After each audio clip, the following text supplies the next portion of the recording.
കൂട്ടുകാരെ, ഇന്നുള്ള ചൂടിന് കുറച്ച് ആശ്വാസം പകരാനായിട്ട് നല്ല അടിപൊളി ഒരു മഴ പെയ്തു കേട്ടോ. അപ്പോൾ എൻ്റെ കൂട്ടുകാർക്കും കൂടി ആ കുളിർമ കിട്ടട്ടെ എന്ന് വിചാരിച്ച് ഞാൻ എൻ്റെ ക്യാമറയിലൊന്ന് പകർത്തിയതാണ് കേട്ടോ. ചെടികൾക്കൊക്കെ ഭയങ്കര സന്തോഷമായി മഴ കിട്ടിയപ്പോഴത്തേക്ക്.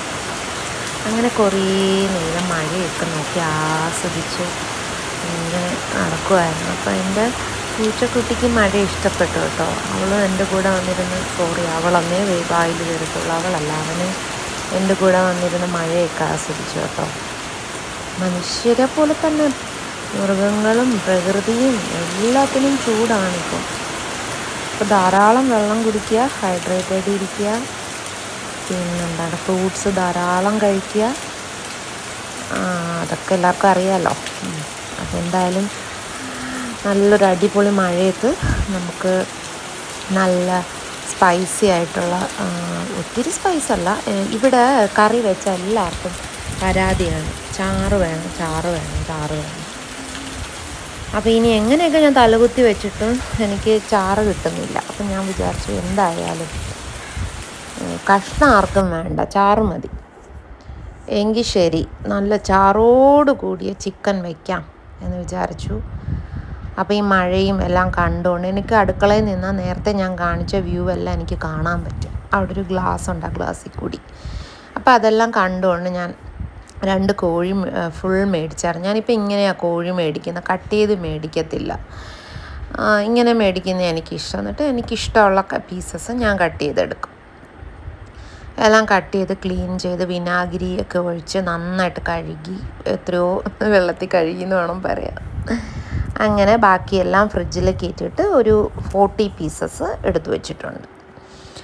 അത് കഴിഞ്ഞിട്ട് 2 സവാള, ചെറിയ ഉള്ളി, പച്ചമുളക്, വെളുത്തുള്ളി ഇത്രയൊക്കെ എടുത്തു വെച്ചു. എന്നിട്ട് ഒരു 1.5 മുറിയുണ്ട് ഈ തേങ്ങ.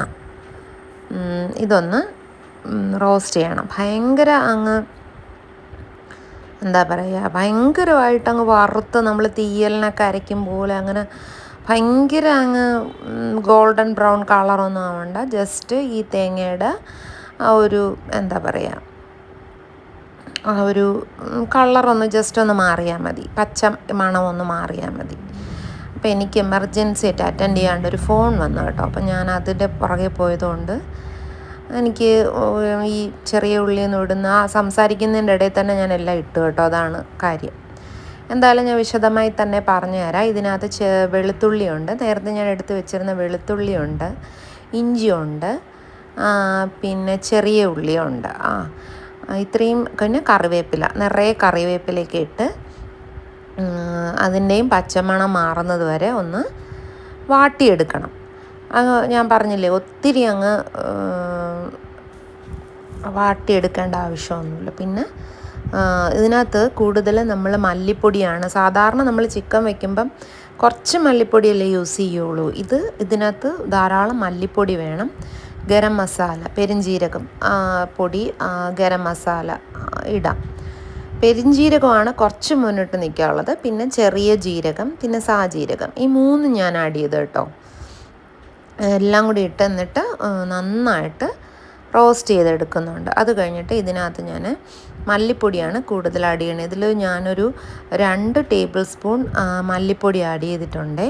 അതുപോലെ 4 ടേബിൾ സ്പൂൺ മുളക് പൊടിയും ആഡ് ചെയ്തിട്ടുണ്ട്. പിന്നെ മഞ്ഞൾപ്പൊടി, അങ്ങനെ എല്ലാം. ഇതാണ് നമ്മുടെ മസാലാസ്. അങ്ങനെ ഇത് നന്നായിട്ട് പച്ചമണം, നമുക്കിങ്ങനെ ഓരോന്നും കുക്ക് ചെയ്യുമ്പോൾ അതിൻ്റെ സ്മെല്ല് അറിയാൻ പറ്റുമല്ലോ. കൂടെ ഇങ്ങനെ സ്മെല്ല് ചെയ്ത് നോക്കണം കേട്ടോ. പച്ചമണം മാറുന്നുണ്ടോ, ഇഞ്ചിയുടെയും വെളുത്തുള്ളിയുടെയും എല്ലാം ഇതിൻ്റെ മണം നമുക്ക് കിട്ടും. നമ്മളൊന്ന് മനസ്സിരുത്തി ഒന്ന് ബ്രീത്ത് എടുത്താൽ നമുക്ക് കിട്ടും കേട്ടോ.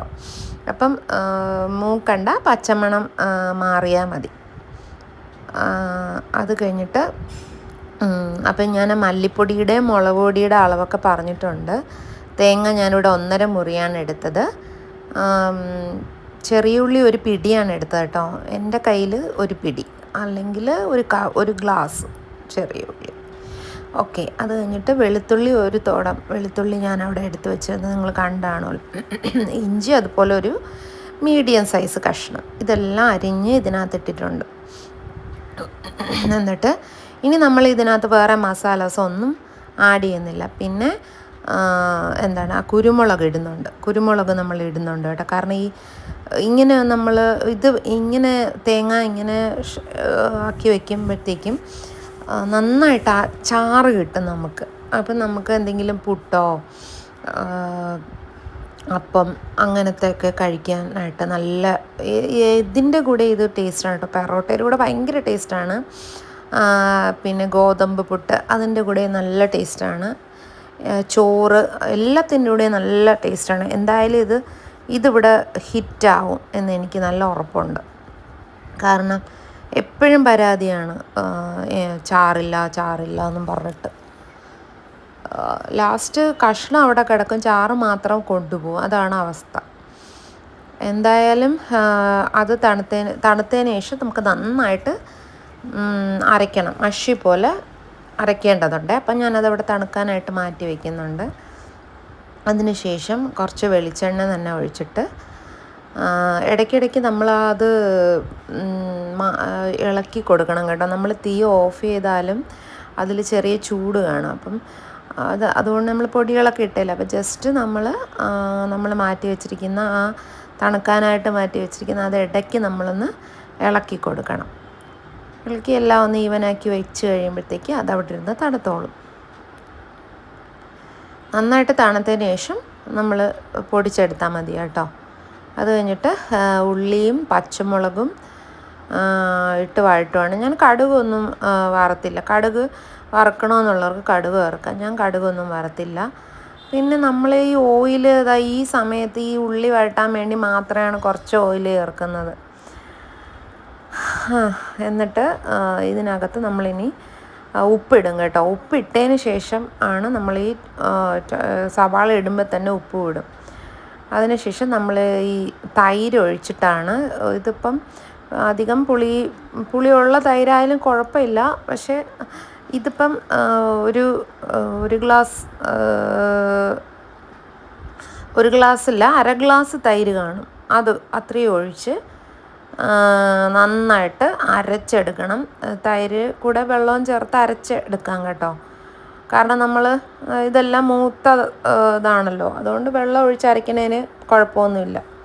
നന്നായിട്ട് മഷി പോലെ അരയണം എന്നുള്ളൊരിതേ ഉള്ളൂ. അതിനുശേഷം നമ്മൾ ഈ സവാളയിൽ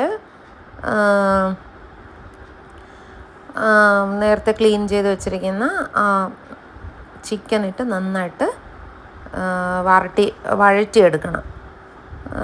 അതിനകത്ത് ഉപ്പെല്ലാം അതിനകത്ത് കുറച്ച് മറ്റേ ഗ്രേവി ഇല്ലേ, നമ്മൾ അരച്ച് വെച്ചിരിക്കുന്ന മസാല ഗ്രേവി ഒഴിക്കുമ്പം നന്നായിട്ട് മിക്സ് ചെയ്തതിന് ശേഷം നമ്മൾ ഉപ്പ് നോക്കണം. എന്നിട്ട് സ്ലോ കുക്കിങ് അതിനകത്തിട്ട് സ്ലോ കുക്ക് ചെയ്തെടുക്കണം. അല്ലാതെ നമ്മൾ പ്രഷർ കുക്കർ ചെയ്തെടുക്കണം. ഞാൻ ഈ പ്രഷർ കുക്കറിലാണ് ആ പാത്രത്തിലാണ് വെച്ചെങ്കിൽ ഞാൻ പ്രഷർ കുക്കർ ചെയ്തിട്ടില്ല. അതിൽ വെച്ച് തീ കുറച്ച് വെച്ച് ഇതിനകത്ത് തന്നെ കിടന്ന് ചിക്കൻ വേണമെങ്കിൽ അതിനകത്തുള്ള ടേസ്റ്റ് ഇറങ്ങത്തുള്ളൂ കേട്ടോ. എന്നിട്ട് നമുക്കിത് വേണമെങ്കിൽ വറ്റിച്ച് കുറുക്കിയൊക്കെ എടുക്കാം കേട്ടോ. ഇവിടെ ചാറ് വേണമെന്നുള്ളതുകൊണ്ട് ഞാനത് ചെയ്തില്ല. പിന്നെ എണ്ണ തെളിയുന്നവരെ നമ്മൾ നന്നായിട്ട് ഇത് കുക്ക് ചെയ്തെടുക്കണം. അപ്പോൾ ഇത്രയേ ഉള്ളൂ. അത് കഴിഞ്ഞിട്ട് കുരുമുളക് പൊടി പൊടിച്ചിടണേ, മറക്കല്ലേ. അപ്പോൾ ടാറ്റ.